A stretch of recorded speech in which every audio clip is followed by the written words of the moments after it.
Yeah. So how's your sense talking to people around the country, how they're reacting to this, working from home, the change? It's all new for so many people. Yeah. Well, one thing I'm noticing is the fear. And I've felt bubbles of it myself as I read some of the articles and projections and things, and I start wondering if some of the things I really care about are going to be taken away from me, like food and shelter. Those are the things I really care about. And I think that this has always been the case. Every day we have a chance to choose between fear and something else. Every day, money issues, health issues, the state of the country, who's in office, all these things. So the global pandemic has given us a shared experience for everybody in the world to relate around. And some people are experiencing fear, and that's bubbling up a bit too strong. And others are choosing love, actually, and looking. I've got one client, she said, I'm just looking to see what I can give right now, because I'm in a really great position compared to a lot of people. So I'm looking for where I can be of service. So let's get back to the fear thing. Is that something we should be sharing and talking with our families about, with our colleagues about, with our clients about?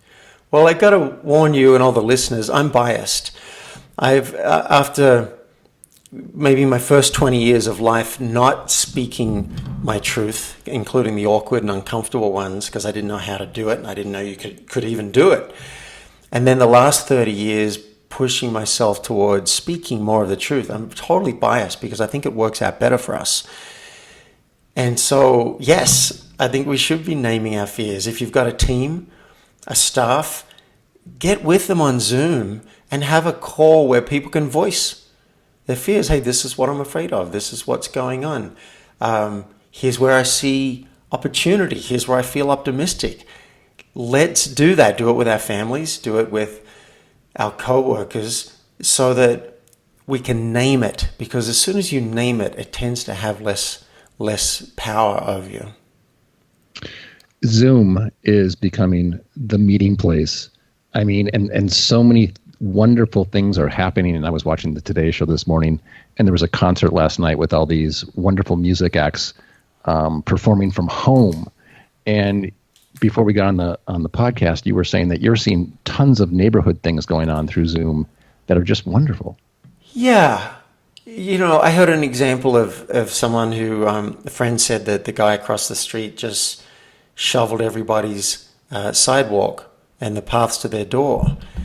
And there's a beautiful video I saw of an apple cart in China that was literally, the apple cart was knocked over by a car on a very busy, I think it looked like a highway. And then you watch as it speeds up the camera and you see people stop and get out and they start all picking up the apples together. And then I saw another beautiful video of a guy on a balcony, I think it was in Italy, and he's on the balcony, brings out his digital piano and starts playing something for the whole courtyard. There's all these buildings across the way. And then a guy on another balcony brings out his saxophone and starts playing, and they did a little concert for people in the courtyard. So, you know, I feel like I could be doing a lot more. I created an open office hour where anybody could come and get coaching. Just looking, and I've got a client that said she just wants to give. So I think there are some beautiful things. Here's the thing, to connect with another person, we often relate around a common experience. So let's say you and I loved football, we might relate around that or the game that just happened. This is an experience happening right now that the entire world is experiencing. We can all relate now over Covid-19. When Princess Diana died, in a way that brought the world closer together because it was something that so many of us could relate around. Robin Williams. So I think there's an opportunity here to just come together and love each other up. I think so too. When we talked last week and you asked me a question that has been on my mind since we talked, you asked me if I've ever been to Burning Man. And I was like, I have no idea where he's going with this. And you told a wonderful story that the story's been in my mind about where we are as a world. And if you could just retell that, I'd be appreciative. Sure. Can you remind me what the story was? Yeah. You said sometimes you're at Burning Man and a storm Oh, comes. yeah. Okay. So, so many great Burning Man stories. Okay, yeah. When there's a storm, a windstorm, a Burning Man, you get a whiteout because there's such fine dust in Burning Man. And so you can't see 5 or 6 feet in front of you. And you don't want to be breathing in that too. And wow, I just realized, with COVID-19, people are going out with masks. Well, when I go shopping with an N95 mask, it reminds me of Burning Man because I'm always wearing a mask at Burning Man. And what happens is everybody hunkers down. They go into the bunker, they go into their RVs or their tents, and no one wants to be out in a whiteout. But after a couple of hours, we're like, hey, I'm sick of this. I want to explore. And so people start creeping out of it, with the goggles and the mask, and they go out to explore and connect. And it's like, all right, this is the new reality. There's a whiteout. So I predict and hope that we'll have something like that come. Not now. Right now, I'm encouraging everyone to social distance, stay at home as much as you can. Let's just ease up the burden on the hospitals. But there'll come a time when it's like, we need to peek our heads out and we need to come back. And I just got excited, inspired. We're going to see the first videos of people hugging, maybe even hugging strangers once we deem that it's safe enough to do so. And I'm looking forward to the turtles. We're all poking our heads out and coming back. What else do you think when people emerge and they're peeking out? What else is going to change? What else is going to be different? Well, I hope we have a new appreciation. I hope I have a new appreciation for touching somebody and for shaking someone's hand. I'm fortunate enough to be, fortunate, and I've made it happen, where I'm part of some very progressive groups, and I could go to one of these groups, or I could before COVID, and say, I'm wanting some touch, I'm wanting some connection, I'm wanting some cuddle time. Who's up for that? And so I think there'll be more of an appreciation for that. Hopefully there'll be more cuddle parties. I'll give a plug for cuddleparty.com, an incredible, hopefully they've set up some virtual stuff now, but an incredible organization that says we need more touch, and it doesn't have to be sexual. Let's find a safe way to have it. So that's one thing. Another thing that I think will be different is we were getting more and more digital, and we're getting more and more remote. I started using Zoom and Skype 20 years ago, but companies that hadn't been remote are now having to learn how to do it. So we've had a huge push towards where I think we were going anyway. So I think a lot more people will be working from home by choice now that companies have seen, this stuff can work.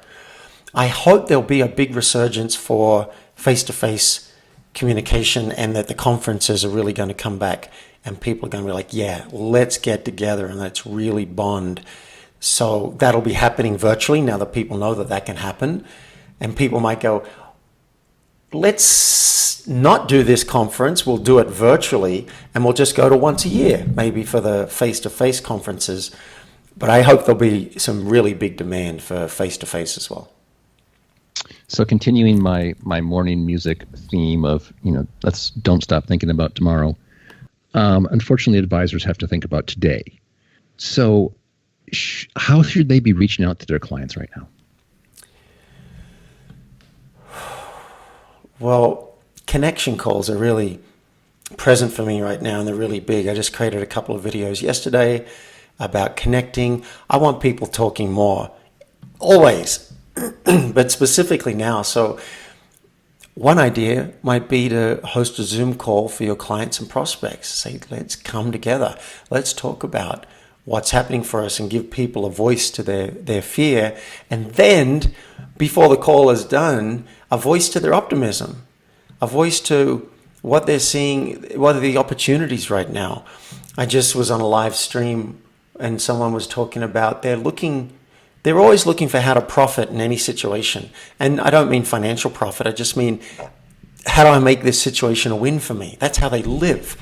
So they said, we're looking right now how to make the best out of COVID-19 and how to really make the best out of it. And one of the ways we can profit from it is connecting more with people. Yesterday I went to town. I really, like, that's a metaphor. I didn't really go to town, but I created a call for my extended family. We've never done it. We've never done a Zoom call with the cousins and whatever, and like, let's do it. And they've said yes, so that's happening this weekend. And then I'm like, all right, while I'm at it, I'm going to create a call for my class of '84. I can't really fly back to Australia anyway at any time and do a reunion. Why hasn't anybody suggested we have a Zoom call to connect? And then I'm part of a council of thought leaders, an association called the Transformational Leadership Council. It's hard for me to join their retreats twice a year. Why hasn't anybody even thought of doing a Zoom call? So now I'm pitching that, and we'll see if there's interest in that. So you can do that for your prospects and for your clients, and just bring them together to talk. And maybe you'll have some content which is really useful for them. That's awesome too. You might I'm seeing now a series of calls. Maybe one, just let's connect. Number two, I'm going to share some tips of like how you can weather this storm